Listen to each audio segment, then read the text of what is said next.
Assalamu aleyküm, suyumlik Uyghur milleti. Bugün Ankara'da, Türkiye'nin paytaxtida qor yağdı. Qashqarning qishi etiyoz deydi. Mana Ankara'nın havası del ağaç Qashqarning havası o'xshaydi. Mening Ankara'da yashashimdagi sababning biri bu.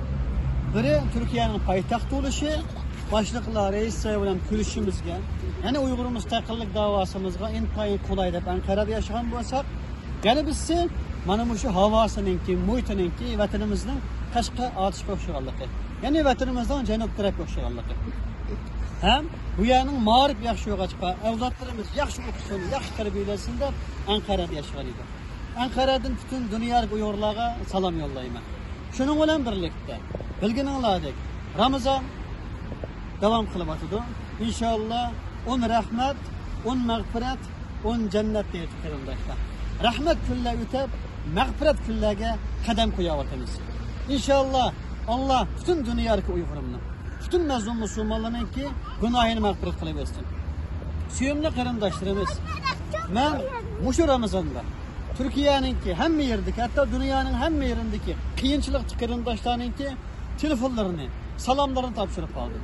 Men buning uchun intayin suyundim. Çünkü Peygamberimiz meni kambag'al yo'qsizlarning orasini izdanlarga. Men ta da'voga chiqqandan beri mayli vatandan tortib asos jihatdan kambag'allar bilan, yo'qsizlar bilan, shu qarindoshlar bilan ko'nglim yaqin bo'lib keldi, munosabatim obdan bo'lib keldi. Mayli boy vaqtimda, mayli kambag'al vaqtimda. Men o'zimni shu kambag'al qarindoshlar bilan, ama qalbi boy qarindoshlar bilan bir bo'lganligim uchun intayin o'zimdan suyunaman. Xuddi Peygamberimiz bu meni kambag'allarning orasida izdanlargandek. Shuningdek, bütün xalqimiz bilan dardlashish, avvallashish jarayonida nurg'un qarindoshlarımızın qiyinchiligining hal bo'lishiga inshaalloh bir sabab, bir ko'rik oldu. Allah bizga shu qarindoshlarga bergan ajrni bersin deyman. Hem Allah öz qulimiz bilan bütün muhacirat qarindoshlarning qiyinchiligini hal qilgudek kuch-quvvat bersin deyman. Hem vatanimizni mustaqil qilib, bütün dunyoda bir Uyg'urning, bir qiyinchilikda musulmonning qilmaslik uchun to'p ketishimizni Allah bizga muyassar qilsin deyman. Suyumli qarindoshlarimiz, mushu men Uyg'ur, yani Türkler arasında qarindosh oila bir faoliyati boshlatgan edim. Buning o'ziga loyiq bir natijasi bo'ldi qarindoshlar. Ba'zi oilalarga, ba'zi turk qarindoshlar yordam qilgan ish bo'lib, biz bundan intayin suyundik. Ammo deydiganimiz Uyg'urlar orasidami, Uyg'ur boylar orasidami, Uyg'ur kambag'allarga yordam qiladigan bir qarindoshlik faoliyatini boshlashni to'g'ri topdim qarindoshlar.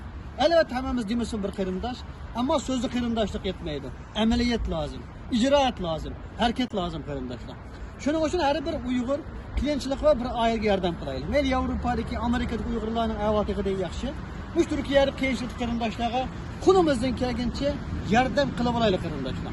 Allah berganning 40ning birini berish unchalar ta'sir emas deyman. Dunyoni o kadar do'st tutmayli, oxiratni unutib qo'ymayli. Peygamberimiz Muhammed Mustafa sallallahu aleyhi ve sellem dünyani deb ahiretni, ahiret deb dünyani terk etmeyin degan. Dünyani mı hem ahiretni o'xshash muomala qilaylik qarindosh. Ammo ahiretga bo'lgan muhabbatimiz, sevgimiz texnologik bo'lsin. Suyumli qarindoshlar, Allah berganga beradi. Allohning xazinasi tugamaydi.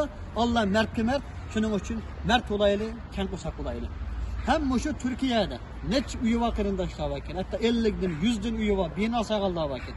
Şu qarindoshlar en az bir Uyg'urga öy kirasını devam edilen işini qilaylik qarindoshlar. Çünkü nurg'un Uyg'ur qarindoshlar öy kirasida qiynalib o'tibdi. Hamma ular bilgandek bütün dünyada bir qiyinchilik var. Yani qitliq var, ocharchilik var.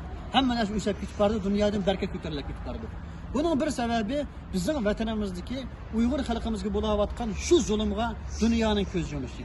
Men musulmon deb turib, men sening qon qarindoshing deb turib, ularning ovoz chiqarmasligi tajovuzchi Xitoyninki 4 tal pulga setilganligi. Allah bana bu şeyler olan berketli götürüyor tutardı. Lakin bunu hatta bazı Uygurlarımızın bilinmeyecektir. İnşallah.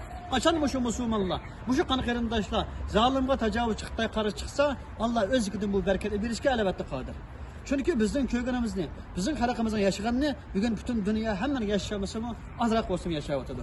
İnşallah. Mana bu zulmni tugish uchun vatanning qarindoshlarga hozir yordam qilmagan bo'lsak, inshaalloh ki yordam qilamiz. Chet ellik Uyg'urlarga bo'lsa-mu, igi chiqaylik qarindoshlar. Qo'shisi aç yatarken tok yatgan bizden emas degan Peygamberimiz. Shuning uchun qo'shimiz aç, biz tok yatmaylik qarindoshlar. Shuning uchun paylaşaylik, gülüşaylik, bir-birimizga yaxshilik qilaylik, salomlashaylik qarindoshlar. Birlik ve beraberlik bilan dunyodan yaxshi yashab ketaylik. Şunun için bir öyle 4-5 gün aile kıyınçlıkta yaşarlar mısın? O şu Ramazan'da olsun mu? Bir üyenlerini, bir yıllık olsun icaretini götürüp ötünler, bir-birinlerine yardım kılanlar. Allah yardım kıyana yardım kıladı. Allah bizdeki bütün eyip, noksanlarını tüketişimizge hem vatanımızı müstakil kılışka, ahiret cennet görüşke yardımcımız olsun. Bütün dünyadaki Uygurum'a salam olsun.